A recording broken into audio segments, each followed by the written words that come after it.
एक बार की बात है, गौतम बुद्ध अपने शिष्यों को जिंदगी से जुड़ी अच्छी बुरी बातों का ज्ञान दे रहे थे।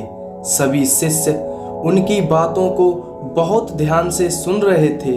उन सभी में एक शिष्य ऐसा भी था जिसे प्रश्न पूछने की बहुत आदत थी। वो उठकर गौतम बुद्ध के पास गया और उनसे बोला, आप हमें जिंदगी के बारे में जो कुछ भी सिखा रहे हैं उस सब का क्या फ़ायदा, क्योंकि हम में से बहुत से बच्चों को ये भी नहीं पता कि हमारे जीवन का मूल्य क्या है और ये जीवन हमारे लिए कितना कीमती है। पहले आप हमें यह बताइए कि इस जीवन का मूल्य क्या है। अपने शिष्य की बात सुनकर गौतम बुद्ध अपने कक्ष में गए और एक चमकता हुआ पत्थर का टुकड़ा लेकर आए। वो टुकड़ा उन्होंने अपने शिष्य को दिया और बोले, मैं तुम्हें इस जीवन का मूल्य तब बताऊंगा जब तुम इस पत्थर का सही मूल्य पता लगाकर आओगे।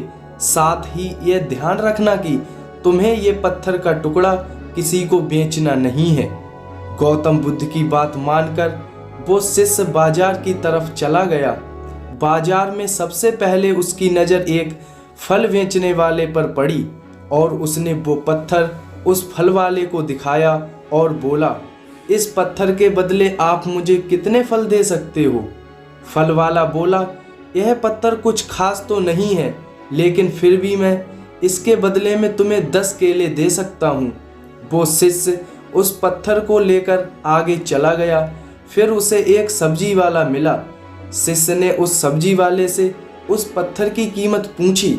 सब्जी वाले ने उस पत्थर को ध्यान से देखा और बोला, इस पत्थर की कीमत के बदले में मैं तुम्हें ज़्यादा से ज़्यादा 1 बोरी भरकर सब्जी दे सकता हूँ। इसके बाद वो शिष्य उस पत्थर को लेकर एक सोने के व्यापारी के पास गया। उस पत्थर के टुकड़े की चमक देखते ही उस सुनार ने उसकी कीमत 100 सोने के सिक्के लगाई। शिष्य ने वो टुकड़ा बेचने से मना किया तो सुनार उसके बदले 200 सोने के सिक्के देने को भी राजी हो गया, लेकिन शिष्य ने वो पत्थर नहीं बेचा।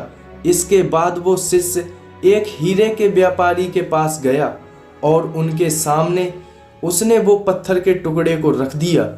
उस पत्थर को देखते ही हीरे के व्यापारी ने एक साफ कपड़ा बिछाया, उस पर पत्थर को उसके ऊपर रखा, फिर उसकी परिक्रमा की और हाथ जोड़कर उस पत्थर को कपड़े में लपेटते हुए वो बोला, तुम जिसे मामूली पत्थर समझकर उसकी कीमत पूछ रहे हो, असल में ये एक बेशकीमती रूबी है।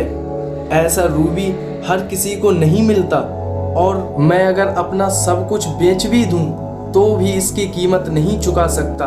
उस व्यापारी की बातें सुनकर वो शिष्य हैरान हो गया।